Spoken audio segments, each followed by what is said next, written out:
پھر آگے ایک دھمکی لگاتا ہے، اور اگر تو نے میری نہ مانی، تو نے کہا ساری ملاؤں کی باتیں ہیں، اور تو اپنی مرضی پہ چلا، تو پھر میری بات یاد رکھ، یہ چیلنج ہے تیرے رب کا، اتعبتک فیما ترید ولا یکون الا ما ارید، میں تمہیں تیری زندگی میں تھکا دوں گا۔ کہ جنہوں نے اتنے گناہ کیے ہیں کہ ان کا جسم گناہوں میں ڈوب گیا ہے، وہ نظر ہی نہیں آتا، صرف اوپر گناہ ہی گناہ نظر آ رہا ہے، نافرمانیاں نظر آ رہی ہیں، ان کا اپنا وجود اس میں نظر ہی نہیں آ رہا۔ اللہ کہہ رہا ہے یا عبادی، اور تسی بھی میرے ہی ہو، آ جاؤ آ جاؤ۔ بتاؤ ایسے مہربان رب سے بغاوت کرنا ہے کوئی غیرت کی بات؟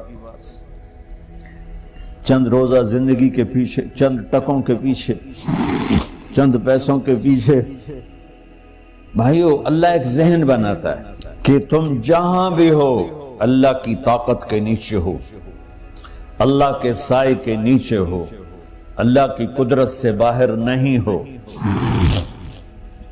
قل ارأيتم ان جعل الله عليكم الليل سرمدا الى يوم القيامة من اله غير الله ياتيكم بضياء افلا تسمعون، مجھے بتاؤ اگر میں رات کو کھڑا کر دوں، اللہ اکبر، اور سورج کو نکلنے نہ دوں، تو کوئی ہے جو رات ختم کر سکے؟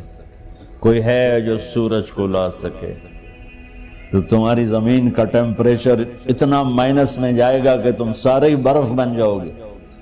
پھر اللہ کہتا قل ارأیتم ان جعل اللہ علیکم النہار سرمدا الى یوم القیامہ من الہ غیر اللہ یاتیکم بلیل تسکنون فیہ افلا تبصرون، مجھے بتاؤ اگر میں دن کو کھڑا کر دوں، آسمان کے وسط میں سینٹر میں سورج کو کھڑا کر دوں، اسے ڈوبنے نہ دوں، کوئی ہے تیرے رب کے سوا جو اس کو لے جائے اور جا کے وہاں غروب کر دے؟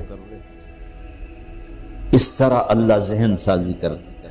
اگر سورج ڈوبے نہیں تو چند دن میں ساری زمین کو آگ لگ جائے گی، چند دن وہ نکلے نہیں